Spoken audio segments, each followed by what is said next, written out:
السلام علیکم ورحمۃ اللہ وبرکاتہ۔ ایک دفعہ سقراط اپنے شاگرد کے ساتھ بازار سے گزر رہا تھا۔ وہ دونوں باتیں کرتے جا رہے تھے کہ اچانک ہی ایک آدمی سامنے آیا۔ وہ سقراط کو برا بھلا کہنے لگا۔ وہ آدمی غصے سے لال پیلا ہونے لگا اور مسلسل سقراط کے ساتھ اول فول بکنے لگا۔ سقراط اس آدمی کی باتوں کا جواب دیے بغیر مسکراتے ہوئے اس کے پاس سے گزر گیا۔ سقراط کو مسکراتے دیکھ کر وہ آدمی اور غصے میں آ گیا اور سقراط کو گالیاں نکالنے لگا۔ نہ صرف سقراط بلکہ اس کے خاندان کو بھی برا بھلا کہنے لگا۔ یہ سب ہونے کے باوجود بھی سقراط مسکراتے ہوئے آگے بڑھتا رہا۔ جب اس آدمی نے دیکھا کہ میری باتوں کا سقراط پر کوئی اثر نہیں ہو رہا تو وہ منہ ہی منہ میں بڑبڑاتے ہوئے ان کے راستے سے ہٹ گیا۔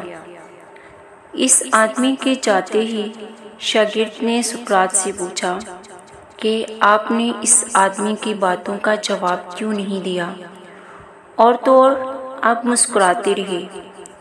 کیا آپ کو اس کی کوئی بات بری نہیں لگی؟ کیا آپ کو اس کی کسی بات پر دکھ نہیں ہوا؟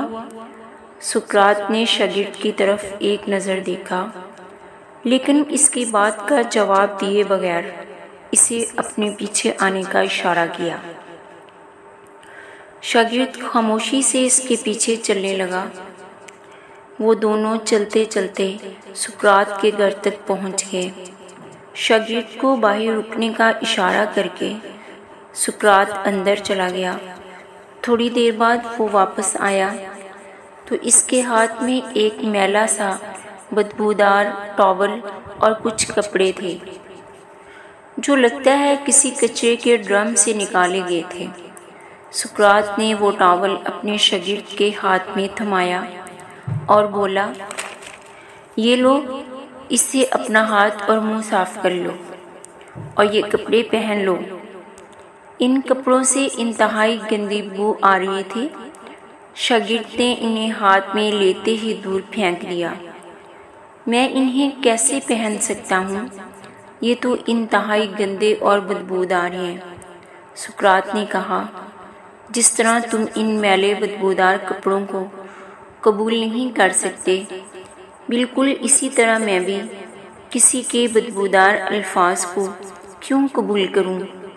اگر کوئی بغیر کسی وجہ کے آپ کو برا بھلا کہتا ہے اور آپ اس باتوں سے پریشان ہو جاتے ہیں، اپنے کام چھوڑ کر اس کی ان فضول باتوں کے بارے میں سوچنے لگتے ہیں، ان پر غصہ کرنے لگتے ہیں، تو یہ بالکل ایسے ہی ہے جیسے آپ نے اپنے اچھے اور صاف ستھرے کپڑے اتار کر کسی کے دیے ہوئے میلے کچیلے بدبودار کپڑے پہن لیے ہوں۔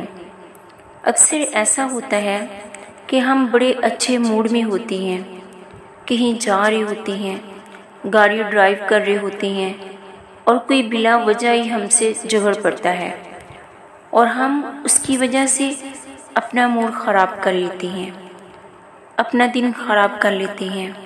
ہم جو کر رہے ہوتے ہیں اسے بھول کر اس آدمی کو ڈسکس کرنے لگ جاتے ہیں، ان کے رویے پہ دکھی ہوتے رہتے ہیں۔ دوستو، ایسے لوگ کوڑے کے ڈرم کی طرح ہوتے ہیں، زمانے کے ستائے ہوئے۔ ایسے لوگ ذہنی طور پر بیمار ہوتے ہیں۔ انہوں نے اپنی فرسٹریشن کسی نہ کسی پر تو نکالنی ہوتی ہے، اپنا کچرا کسی دوسرے کے اوپر پھینکنا ہوتا ہے۔ اس لیے آپ ایسے لوگوں کا شکار ہرگز نہ بنیں۔ اگر کوئی کوڑے کا ڈرم آپ کو نظر آئے تو بچ بچا کر مسکراتے ہوئے اس کے پاس سے گزر جائیں۔ کسی کی غلط بات پر ہمیں خود کو پریشان نہیں کرنا چاہیے، کسی کے ہاتھ کا کھلونا نہیں بننا چاہیے۔ کوئی جب مرضی آئے ہمیں غصہ دلا جائے، ہمارے دل اور دماغ پر صرف ہمارا ہی کنٹرول ہونا چاہیے۔ اور زندگی میں ہر روز کچھ نیا سیکھو، نیا سوچو، نیا کرو۔